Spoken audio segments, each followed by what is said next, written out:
Olá, o programa em discussão especial de hoje está começando aqui na sua rede Alesp para falar de um assunto que vira e mexe está na vida da família brasileira. Eu estou falando do endividamento. Aliás, infelizmente, esse é um assunto que é mais do que comum entre as famílias. Uma pesquisa aponta que 65% dos brasileiros estão endividados e 24% estão inadimplentes. Ou seja, é muita gente que está aí no vermelho, no sinal de alerta. Então, para esse bate-papo, nada melhor do que um consultor financeiro. Eu recebo aqui no estúdio o consultor Caio Katayama para discutir os desafios do endividamento. Seja muito bem-vindo ao programa em discussão especial. Obrigado. Começo te perguntando o seguinte, Caio, quando de fato o endividamento passa a ser uma dor de cabeça, um problema para a pessoa e para a família de uma forma em geral? Seja bem-vindo. Muito obrigado. Bom, o endividamento é algo que aflige todas as famílias brasileiras nesse momento, né? É um índice muito alarmante, né? E esse ponto onde o endividamento começa, né, se nós recobrarmos um pouco a memória, na verdade ele já aconteceu alguns anos atrás, antes inclusive da crise financeira que o país está passando nesse momento. E isso veio através, infelizmente, dos próprios pais, né, que passaram a ter uma linha de consumo, né, muito mais do que necessidade, mas sim de uma forma onde o Brasil vivia de uma economia mais pujante, mais crescente. E isso fez com que o brasileiro se perdesse um pouco nos seus números, nas suas contas, fazendo com que passasse aí alguns anos endividados. Isso fez com que os seus filhos, inclusive, tomassem isso como exemplo, né? E aí, hoje, nós temos esse índice mais caótico, que é exatamente as famílias endividadas. E isso realmente é uma situação muito complicada na vida do brasileiro, que dificulta muito, inclusive, em situações como agora, não só a questão de lidar com as suas contas, né, suas obrigações mensais, mas também oportunidades. Muitas vezes, acarretando um endividamento que já vem de algum certo tempo, né, eles estão aí com índices, né, com CPF, com restrição, e isso coíbe ou inibe aí algumas oportunidades. Para aquele que está desempregado, o desemprego, né? Ou seja, as chances de trabalho são reduzidas, e para aqueles que precisam fazer negócios, infelizmente isso acaba sempre complicando a vida do brasileiro. Ou seja, é meio que um processo meio que cultural. A gente está falando aí de uma geração, os pais, que tem aquela questão de consumir, né, a todo momento, e aí acaba passando isso para o filho. É isso? Exatamente. Na verdade, um efeito dominó. Isso. É que nós perdemos uma certa cultura que o brasileiro tinha, antes inclusive da estabilização da moeda, que é aquele conceito de poupança.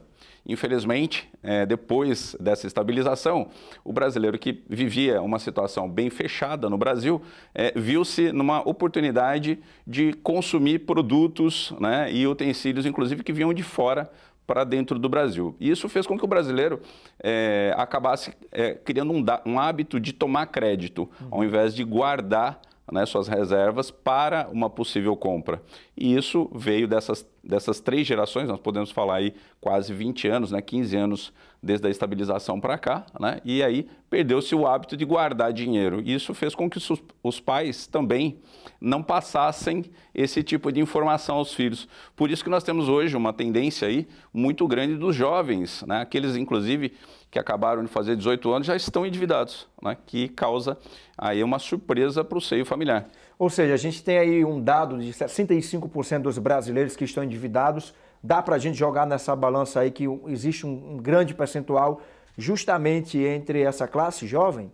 Exatamente. Inclusive, como eles não estão preparados para esse conceito de guardar dinheiro, exatamente eles entram no seu primeiro momento na vida financeira já fazendo o crédito, que é muito fácil, né? Desde o crédito consumidor até o crédito bancário. E, lógico, dentro de 65%, aí entra a família tentando ajudar, né? Sempre, né, o jovem, que deve ser o neto, muitas vezes o filho, que se vê numa complicação financeira. E aí também faz com que os mais velhos venham tomar crédito. Esses são os índices que têm sido apresentados aí pelo mercado, através dos órgãos que medem esses índices de restrição. Por isso que nós temos exatamente essas duas pontas. Os jovens estão extremamente endividados, ao mesmo momento que as pessoas mais idosas também, né? Isso é engraçado, né? Você tem esses dois polos, né? Onde existe uma concentração de dívida, né? E que realmente eles têm dificuldade de sair dessa situação. Ô Caio, no meio de tudo isso, a gente vive uma situação difícil no Brasil, quase 13 milhões de desempregados, que obviamente esse dado contribui para esse cenário também do endividamento. Sim, uma coisa leva a outra, e esse é o grande problema, né? É como quem veio primeiro, né? A galinha ou o ovo. Isso quer dizer, como eu saio das dívidas se eu não tenho emprego, eu não tenho renda? Se não tenho como pagar. Exatamente. Então, uma das dicas que nós temos aqui a passar para o consumidor brasileiro, primeiramente, é criar certas prioridades desse endividamento, separando o que é dívida bancária de crédito consumidor.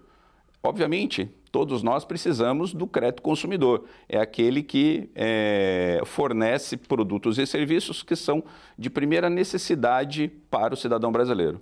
Diferentemente, por exemplo, do crédito bancário, que é aquele empréstimo que você faz na agência ou também que você utiliza o cartão de crédito. Muitas vezes, esse desempregado, até por esta situação, deve ter até perdido esse crédito bancário. Dentro dessas condições, a gente pede para que esse consumidor avalie, né, esses critérios e tentem sempre fazer uma boa negociação com crédito consumidores, que são esses créditos realizados através dos lojistas, né, que são de fácil negociação, né, muitas vezes, inclusive, com a ajuda da própria família, né, tendo um capital, vai poder negociar, inclusive, reduzindo não só além dos juros, mas também valores reais. E agora tem uma oportunidade mesmo para que ele está desempregado, o nosso governo liberou aí o saque do FGTS. Isso, a parcela de R$500 até março do ano que vem. Qual é o efeito disso na prática, na economia de uma forma em geral, mas acima de tudo também para essas pessoas acabarem quitando suas dívidas, né? Uma pesquisa também aponta que a maior parte dos brasileiros que vai fazer o saque do FGTS, dessa parcela aí, dessa cota de R$500, pretende de fato usar para pagar dívidas ou parte delas.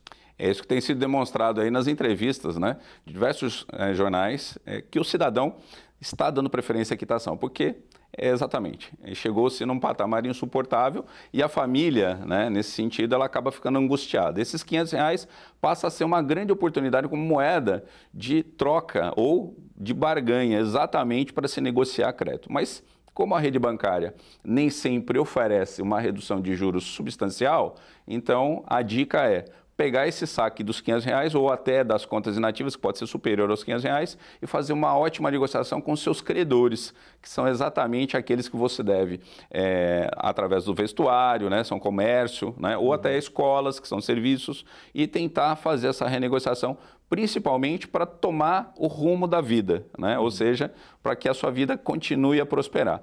E, logicamente, com esse fôlego, você terá aí condições de poder fazer uma boa negociação posteriormente com os bancos ou com o próprio cartão de crédito, que muitas vezes acaba colocando essa chance dentro de uma situação mais à frente, né, prestes aí a serem encaminhados para o departamento jurídico. Lá, geralmente, essas plataformas acabam até propondo condições melhores. Então, tá aí. Essa é a medida que a gente, pelo menos, indica para que este endividado consiga, né, aproveitar essa oportunidade e sair um pouco da situação.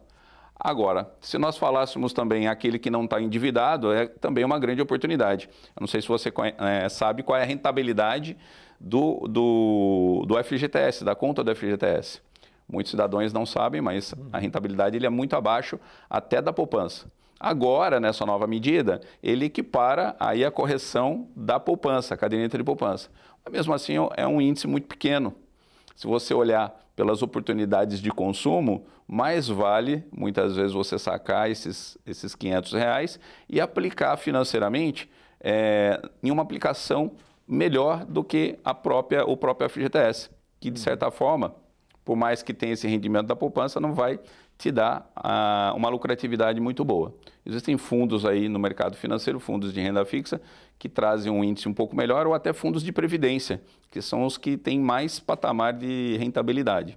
Ou seja, então, a dica do senhor é, de fato, então, aproveita, aí o governo está abrindo as portas para esse saque no valor de R$500, vai lá e saque independentemente de estar endividado ou não. Agora não é sacar para gastar à toa, né? Exatamente, até porque nós estamos em vias aí de chegar no final do ano e isso quer dizer que grandes oportunidades de compra vão acontecer. E o poder do consumidor tendo esse dinheiro como reserva vai abrir portas aí para muitas oportunidades. Somado aí também com o 13º, né, que está em vias de sair também para aquele que está empregado, né? Ou seja, isso é um grande poder de compra que o consumidor pode utilizar na hora de buscar aí as suas compras de Natal. Você tocou agora num ponto importante para a gente trazer para esse debate, que é justamente agora, final do ano se aproximando, a gente quer comprar uma roupa nova para passar a virada do ano, quer comprar uma roupa nova para o Natal, quer comprar um presente para o sobrinho, para a mãe, para o pai, enfim. O brasileiro, de uma certa forma, de uma maneira geral, ele tem aquele hábito de consumismo mesmo, né? Então, como de fato saber assim, que todo mundo sabe, não estou podendo gastar, não devo gastar. Mas como de fato você consegue colocar isso no papel, na caneta e fazer o controle de fato das suas contas, Caio? Olha, uma das dicas que nós temos dado é exatamente criar aí, primeiro, né, listar o nome dos familiares, as pessoas que você deseja presentear, né, e muitas vezes fazer já uma prévia cotação, mesmo agora que nós estamos entrando em outubro, existem grandes oportunidades do comércio com Black Friday, que já se tornou tradição aqui no nosso país. E, logicamente, se você já tem aí listado essas pessoas para presentear, está aí uma boa dica de você já fazer certas cotações, aguardando aí essas oportunidades de presente.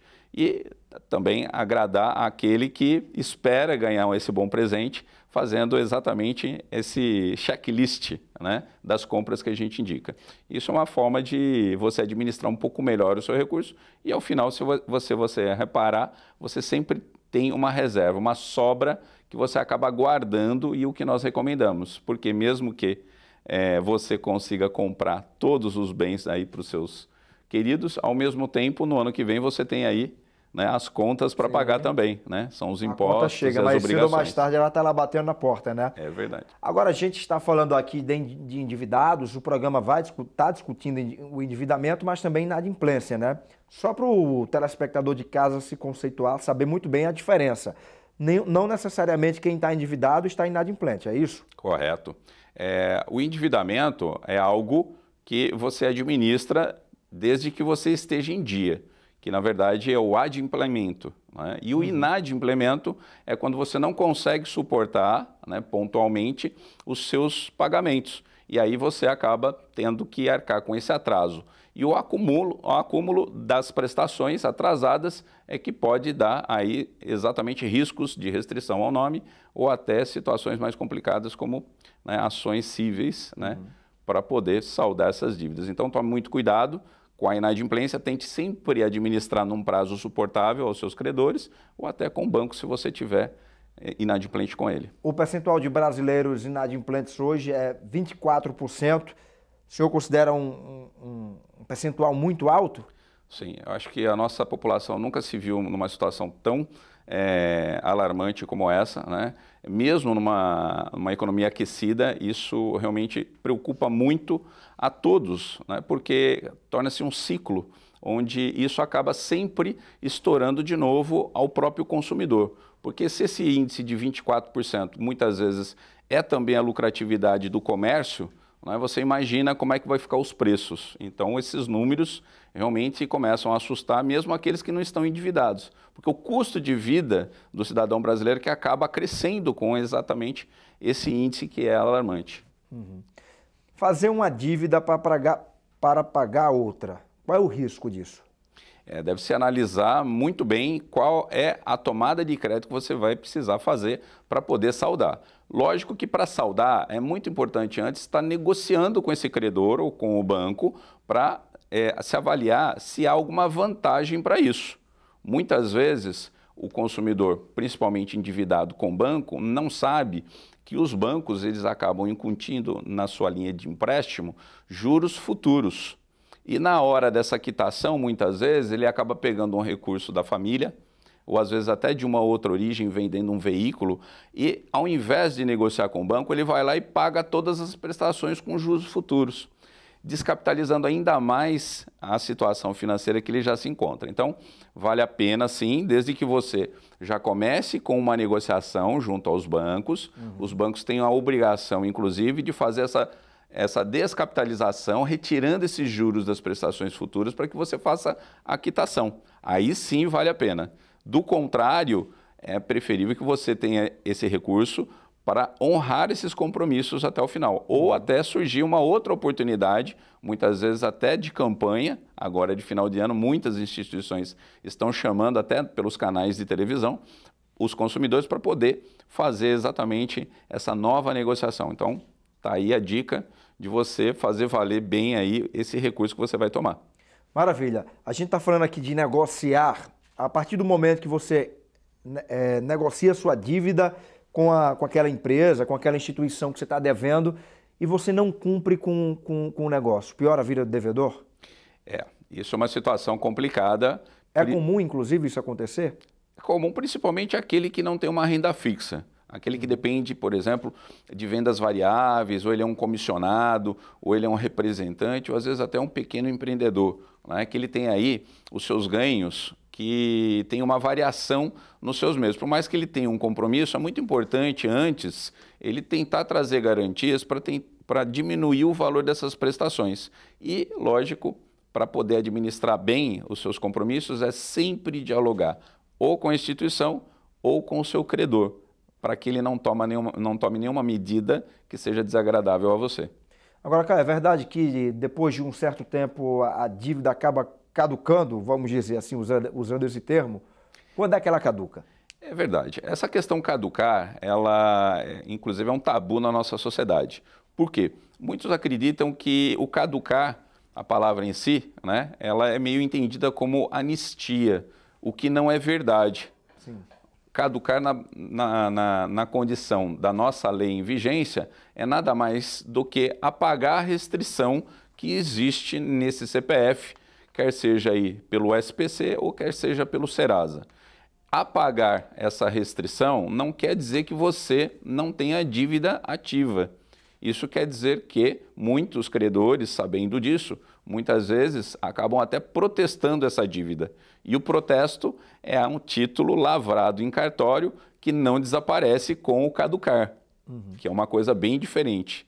Ou seja, de qualquer forma, a dica é sempre resolver aquela pendência de crédito que você tem. Nunca deixe para trás, Sim. mesmo que tenha sido caducado. Porque você pode se ver numa situação, por exemplo, agora que o governo deve lançar grandes oportunidades na área da infraestrutura, da casa própria. Isso quer dizer que está aí uma das regras da Caixa Econômica, que é levantar os 10 últimos anos, né, do seu CPF.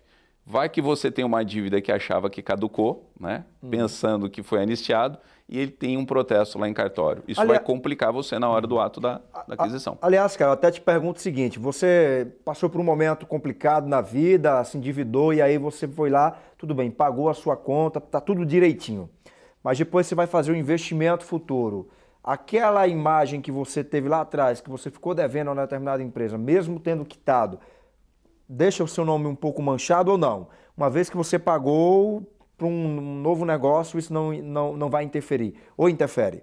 É uma boa pergunta, porque, veja bem, a pontualidade de pagamento, ela hoje, através das instituições financeiras, inclusive do comércio também, pelo SPC, ele mede aquilo que nós chamamos de score, que é a sua capacidade de valor e de pontualidade de pagamento. Esse índice hoje, ele é divulgado através desses órgãos, fazendo com que, inclusive, muitos se atentem até ao crédito positivo, que são aqueles bons pagadores, exatamente que fazem o seu índice através desses pagamentos. Agora, voltando a responder a tua pergunta, pode sim prejudicar você dependendo daquilo que você vai adquirir. Muitas vezes, quando se trata de um veículo ou de um imóvel, isso pode perturbar a tua carta de crédito. Por quê? Porque essa impontualidade ou esse índice que você deixou para trás vai pesar na hora de você se cadastrar e ser avaliado por esse credor. Mesmo você tendo quitado a sua dívida. Mesmo você tendo quitado. Exatamente por quê? Depende da proximidade dessa quitação. Se a quitação aconteceu muito recentemente, você vai ter um crédito pequeno. Se essa quitação ocorreu há mais de 6 meses ou 1 ano, você já vai ter um crédito maior. É assim que os bancos têm avaliado para poder conceder novamente uma linha de financiamento a esse consumidor. Ou seja, na dúvida, amigão, só gaste o que você tem no bolso, porque senão a coisa pode complicar, mesmo depois de você quitando a sua dívida, né? A partir de que momento o nome do cliente vai para o SPC? Quanto tempo de dívida? Olha, de atraso? a partir do inadimplemento do pagamento, você já está arriscado. É óbvio que a maioria dos credores costumam entrar em contato com seus clientes para poder recompor. Todos sabem aí que o índice de desemprego é muito alto e os próprios credores já têm plataforma estruturada para fazer isso. Inclusive, se ele não fizer dentro da própria empresa, existem várias empresas que trabalham com recuperação de crédito, né? Uma delas, inclusive, é onde nós atuamos e que faz esse trabalho exatamente de entrar em contato com os consumidores que estão inadimplidos para poder entender a situação complicada que ele está e poder trazer ele da forma e nas condições que ele tem para recompor esse negócio. Então, mais uma vez, né, é importante você tentar sempre dialogar, quer seja com o credor, quer seja com o banco ou até por esse escritório que está fazendo contato. Infelizmente, muitas pessoas não se veem assim. Quando chega, né, um tratamento no escritório, é muito comum ele sentir medo, né, e não querer atender essas ligações, desligar, né, ou achar que de alguma forma, né, aquilo para ele é ruim. É muito pelo contrário.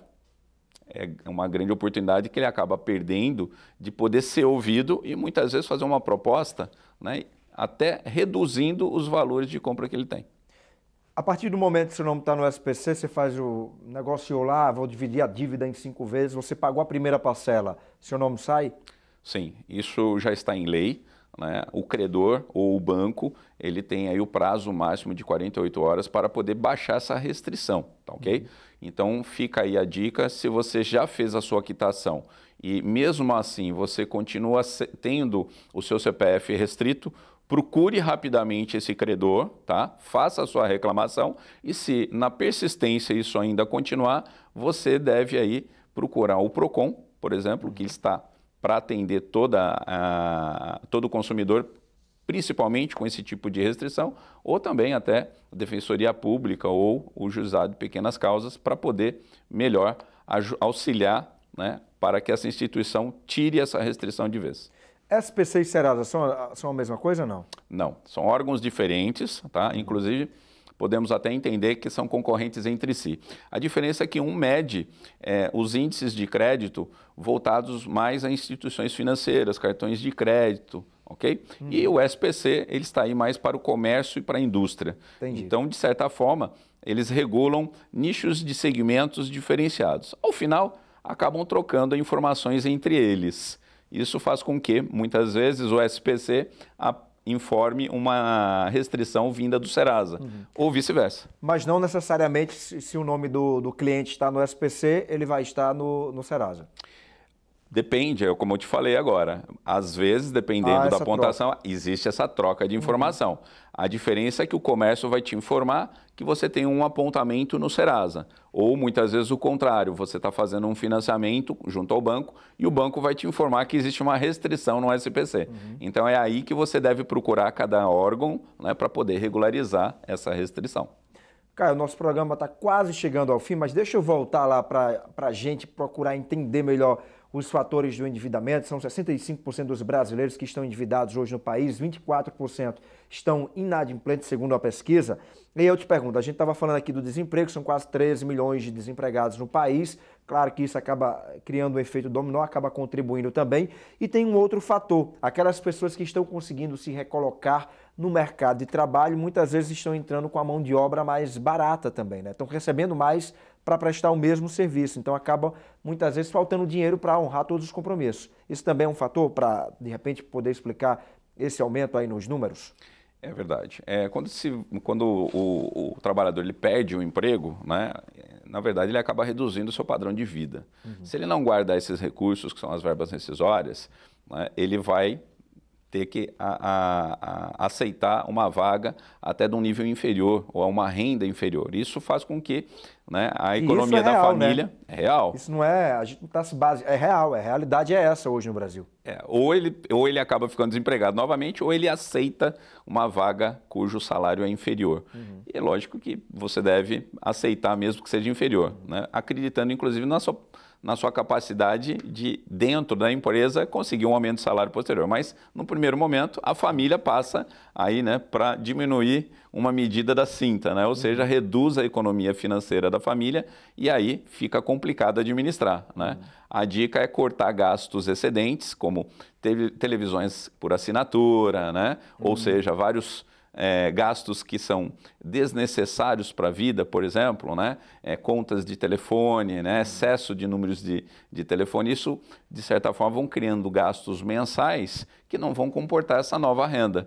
Né? E sempre o alerta é tentar sempre não ficar inadimplente. Se endividar, pode sim, desde que esteja em dia. Mas inadimplente é uma condição muito ruim, porque... Inadimplente, o buraco é mais embaixo, né? O pior de tudo, né? Você acaba entrando num ciclo vicioso. Né? E a dificuldade de sair da inadimplência, que é o grande desafio para o cidadão. Por isso, evitar estar inadimplente é a principal dica. Agora, o cidadão se depara diante de várias contas a pagar. Ele deve começar por onde? Aqueles de primeira necessidade, ou seja, a moradia, a alimentação, tá? O vestuário em si, né? Lógico que aquilo que está dentro da cesta básica é importante, né? Tirando o supérfluo, e educação dos filhos. Muitos, inclusive, nessa situação, acabam tirando os filhos da escola, né? Colocando muitas vezes no ensino público, o qual cria também, no futuro, uma situação mais complicada, né? Até porque o jovem vai crescer e depois também terá uma dificuldade de emprego também, né? Então, se puder realmente manter os filhos na escola, dentro dessa prioridade, faça. Agora, o carro financiado, muitas vezes o segundo carro, né? Ou aquela motocicleta, né? Aí o conselho é tentar vender ou passar esse endividamento para aquele que tem renda, né? E lógico, depois de você ter aí a situação da família, a renda da família numa situação mais próspera, você pode fazer novamente aí a sua nova aquisição. Mas o que mais acontece é o contrário, né? Tentando segurar o segundo ou terceiro veículo, ele acaba deixando as suas prioridades de sustento da própria família, colocando em risco por conta de um bem, né? O que a gente não aconselha. E essa questão do segundo veículo, por exemplo, é muito comum aqui em São Paulo, justamente por causa do rodízio e tudo mais. Então, é comum algumas famílias terem 2 carros, justamente pela questão do rodízio, né? Agora, para a gente finalizar, geral, qual é a dica que você deixa, apesar desse número que realmente assusta, 65% dos brasileiros endividados, 24% inadimplentes, existe uma luz ali no fim do túnel que você consegue enxergar? Sim, eu acho que nós estamos atravessando uma situação muito interessante da economia. Eu acho que o Brasil deve fechar suas contas no final de ano com uma situação esperançosa, né? A economia já tem mostrado nesse segundo semestre sinais positivos de reação. Isso faz com que a gente tenha aí uma esperança para 2020 de prosperidade. Agora, vale a dica para aquele que não está endividado, né? Criar novamente o conceito de poupança e não a aplicação financeira que eu estou dizendo, e sim o conceito de guardar dinheiro, que é algo, por exemplo, que em situações de crise, né, a família acaba não se vendo em grandes dificuldades. É a válvula de escape, né? Exatamente. E essa dica tente guardar da sua renda. A renda não necessariamente é salário. Muitas vezes é o seu ganho, né? Através aí de um comissionamento, através de um faturamento. Tente guardar 10% daquilo que você ganha. 10%. Vou até anotar isso aqui para mim também. Exatamente. Mesmo que seja numa aplicação financeira chamada poupança, de baixo rendimento. Mas faça isso como um hábito. Você vai ver que depois de 10 meses, você já tem um salário a mais. Já tem uma Sempre reserva assim, ali. uma renda a mais. E você, com essa segurança dessa reserva, você sempre vai ter oportunidades de compra, né? Lembrando que não se deve mexer nessa poupança 100%. Não faça isso nunca. Se tomar, tome no máximo metade daquilo que você guardou, nunca 100%. E com esse hábito você vai ver que você vai criar, né, sempre um colchão, que nós chamamos, né, para que você não se veja em situações entre tomar crédito, né, como a última alternativa, ou até ficar inadimplente, que é a pior das alternativas. Maravilha! Caio Katayama, educador financeiro, muito obrigado pela sua participação aqui no nosso programa, hein? Eu que agradeço. O programa em discussão especial de hoje vai ficando por aqui. Lembrando que você pode rever o nosso programa a qualquer momento no nosso canal no YouTube. Até a próxima.